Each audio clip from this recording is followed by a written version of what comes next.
ನಾನು ನಿಮ್ಮ ವಿಜಯ. ನೀವು ನೋಡ್ತಿದ್ದೀರಾ ವಿಜಯ ಲಾಕ್ಸ್ ಬೆದ್ರ. ನಾನಿವತ್ತು ದಿಢೀರ್ ದೋಸೆ ಮಾಡ್ತೀನಿ, ಬನ್ನಿ ನೋಡುವ. ನಾನಿವತ್ತು ದಿಢೀರ್ ದೋಸೆ ಮಾಡ್ತೀನಿ. ನೋಡಿ, ರವೆಯನ್ನು ಚೆನ್ನಾಗಿ ತೊಳ್ಕೊಂಡಿದ್ದೇನೆ. ಇದಕ್ಕೆ 1 ಕಪ್ಪು ನೀರು ಹಾಕಿ ನೆನೆಲಿಕ್ಕೆ ಇಡ್ತೇನೆ. ನಾನು ನೀರುಳ್ಳಿ ಕಟ್ ಮಾಡುವಷ್ಟೊತ್ತುವರೆಗೆ ಇರಲಿ. ಈಗ ನೋಡಿ, ನಾನು ನೀರುಳ್ಳಿ ಕಟ್ ಮಾಡಿಕೊಂಡು ಬರುವಷ್ಟೊತ್ತು ಮಾತ್ರ ನೆನೆಸಿದ್ದು. ರವೆಯನ್ನು 1 ಕಪ್ ನೆನೆಸಿದ್ದೇನೆ. ಅದಕ್ಕೆ 1 ಕಪ್ ನೀರು ಹಾಕ್ಕೊಂಡಿದ್ದೆ. ಈಗ ಮೈದಾ ಹಾಕ್ಕೊಳ್ತೇನೆ 1 ಕಪ್ಪು. 2 ನೀರುಳ್ಳಿ ಸಣ್ಣದು, ಇದು ಸ್ವಲ್ಪ ಜಾಸ್ತಿ ಉಂಟಲ್ಲ, 2 ಇದು ಬೌಲ್ ಉಂಟಲ್ಲ, ಅದಕ್ಕೆ 2 ನೀರುಳ್ಳಿ. ಮತ್ತು 4 ಸ್ಪೂನ್ ಹಾಕಿದರೆ 1 ನೀರುಳ್ಳಿ ಸಾಕು. 1 ಕಾಯಿ ಮೆಣಸು ಹಾಕ್ತಿದ್ದೇನೆ. ಮತ್ತು ಸ್ವಲ್ಪನೇ ಶುಂಠಿ,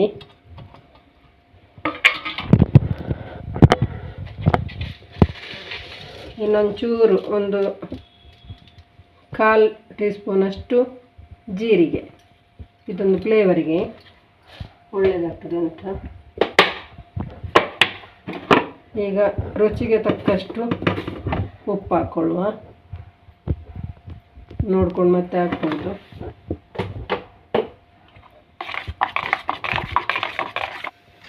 ನೋಡಿ, 2 ಕಪ್ಪು ಇದು ಹಿಟ್ಟಿಗೆ 2 ಕಪ್ ನೀರು ಹಾಕ್ಕೊಂಡಿದ್ದೇನೆ. ಎಷ್ಟು ತೆಳು ಬೇಕು ಅದು. 1 ಕಪ್ ರವೆ 1 ಕಪ್ ಮೈದಕ್ಕೆ ಒಟ್ಟು 2 ಕಪ್ ನೀರು ಹಾಕಿದ್ದೇನೆ. ಸ್ವಲ್ಪ ನೀರು ಹಾಕಿ ಲೋ ಫ್ಲೇಮಲ್ಲಿಟ್ಟು ಅದನ್ನು ಒರೆಸಿ ಈಗ ಹಾಕುವ.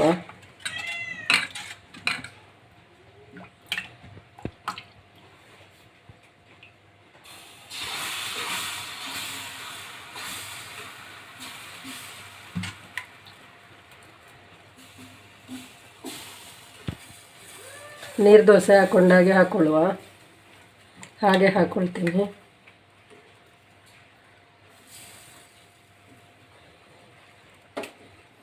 ಈಗ ಚಂದ ಕಾಯಿಲೆ ಎಣ್ಣೆ ಹಾಕ್ಕೊಳ್ತೇನೆ, ತೆಂಗಿನೆಣ್ಣೆ ಟೇಸ್ಟಿಗೆ.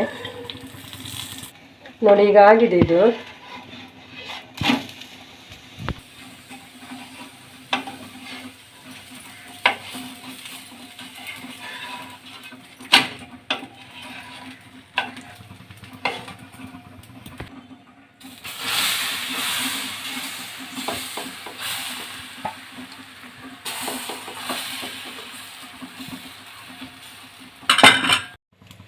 ನೋಡಿ,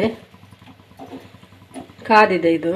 ಆಗ ಒಂದು ತೆಗೆದಿದ್ದೇನಲ್ಲ, ಈಗ ಇದು ಕಾದಿದೆ. ಕಾದರೆ 2 ಸೈಡ್ ಕಾಯಿಸ್ಬೇಕಾಗಿಲ್ಲ, ಕಾಯದಿದ್ದರೆ 2 ಸೈಡನ್ನು ಕಾಯಿಸ್ಬೇಕು. ನೋಡಿ, ರವೆ ಮತ್ತು ಮೈದಾದು ದೋಸೆ ಅಂದರೆ ಯಾರಾದರೂ ನೆಂಟರು ಬರುವಾಗ ದಿಢೀರ್ ಅಂತ ಮಾಡಲಿಕ್ಕಾಗುತ್ತೆ.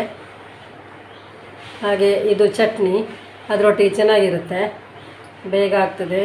ಹಾಗೆ ನೋಡಿ, ಮಾಡಿ ತಿನ್ನಿ. ಲೈಕ್ ಮಾಡಿ, ಶೇರ್ ಮಾಡಿ, ಕಮೆಂಟ್ ಮಾಡಿ.